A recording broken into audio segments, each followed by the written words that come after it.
اعوذ باللہ من الشیطان الرجیم، بسم اللہ الرحمن الرحیم۔ معزز سامعین کرام، السلام علیکم۔ خداوند باری تعالیٰ اپنے بندوں کو کیسے ان پریشانیوں سے، ان آزمائشوں سے دور کرتا ہے، آئیے ملاحظہ فرماتے ہیں اس واقعے میں۔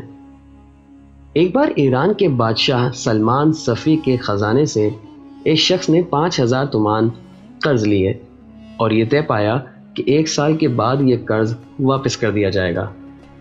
قرض لینے والے آدمی کی مالی حالت زیادہ اچھی نہیں تھی، لیکن پھر بھی بڑی مشکلوں سے اس نے یہ رقم مقررہ وقت پر واپس کر کے خزانچی سے رسید حاصل کر لی، لیکن قرارداد کی سند اس وقت بادشاہ کے دفتر میں نہیں تھی، اس لیے وہ اسے واپس نہ لے سکا اور وہ سند دفتر ہی میں رہ گئی۔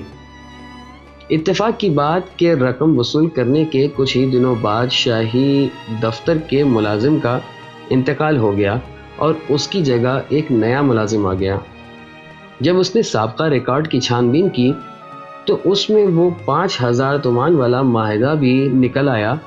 چنانچہ اس نے اس شخص تک پیغام بھجوایا کہ قرض کی رقم جلد از جلد واپس کر دو، کیونکہ اس کی واپسی کی تاریخ گزر چکی ہے۔ اس کے جواب میں اس نے کہا کہ سرکار، میں نے تو وہ رقم واپس کر دی تھی اور اس کی رسید بھی حاصل کر لی تھی۔ شاہی دفتر کے آدمی نے کہا، اچھا تو پھر وہ رسید مجھ کو دکھا دو۔ وہ شخص خوشی خوشی گھر واپس گیا اور رسید تلاش کرنے لگا، لیکن اسے یہ جان کر حیرت ہوئی کہ رسید کا گھر میں کوئی نام و نشان ہی نہیں ہے، اور ہر روز وہ اپنے گھر میں رسید ڈھونڈتا مگر رسید ہوتی تو ملتی۔ یوں 1 ہفتہ گزر گیا اور دفتر کے آدمی اس سے رقم کا مطالبہ کرنے لگے۔ اس نے 1 ہفتے کی مزید مہلت مانگی اور جہاں کہیں بھی ممکن تھا رسید کو تلاش کیا، اڑوس پڑوس سے پوچھا، دوستوں سے معلوم کیا، لیکن رسید کا کہیں بھی کوئی سراغ نہ مل سکا۔ ایسا لگتا تھا جیسے رسید کو زمین کھا گئی یا آسمان نگل گیا۔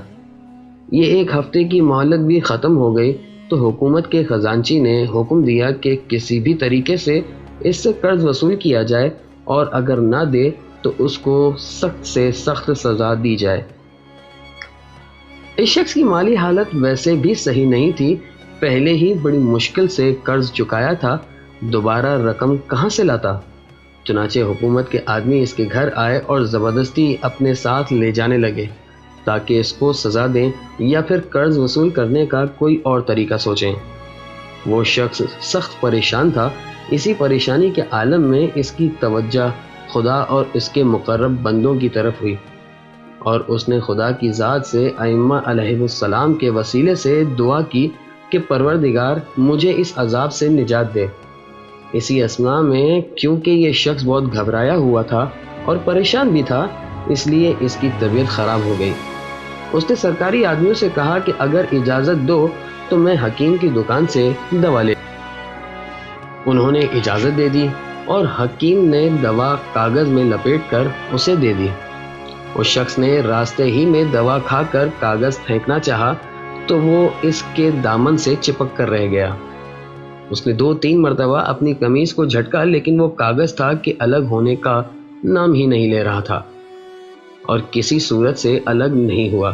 بالآخر اس نے اپنے ہاتھوں سے کاغذ کو ہٹایا کہ یکایک اس کی نظر مہر پر پڑی، اور جب اس نے ذرا غور سے دیکھا تو یہ وہی قرض کی رسید تھی جس کا اس سے مطالبہ کیا جا رہا تھا۔ یہ دیکھ کر اس کی خوشی کی انتہا نہ رہی اور وہ بے ہوش ہو گیا۔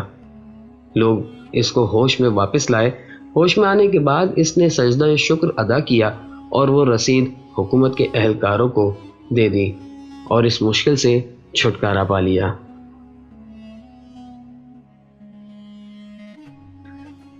پروردگار عالم اپنے بندوں کو مختلف طریقوں سے آزماتا ہے اور انہیں مختلف طریقوں سے اپنی یاد دلاتا رہتا ہے تاکہ اس کا بندہ اسے کبھی نہ بھولے، کیونکہ وہ رب تعالیٰ کی ذات اپنے بندوں کو کبھی نہیں بھولتی۔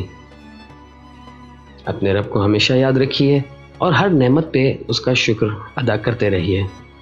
ویڈیو اچھی لگی ہو تو اسے ضرور لائک کیجیے گا اور اپنے دوستوں کے ساتھ بھی شیئر کیجیے گا۔ چینل کو سبسکرائب کریں تاکہ ایسی ہی آئندہ آنے والی ویڈیوز آپ تک بر وقت اور آسانی سے پہنچ جایا کریں۔ ایک اور کہانی کے ساتھ، ایک اور قصے کے ساتھ آپ کی خدمت میں دوبارہ حاضر ہوں گے۔ تب تک کے لیے اپنا اور اپنے گرد و نواح کا بھرپور خیال رکھیے گا۔ والسلام علیکم ورحمۃ اللہ وبرکاتہ۔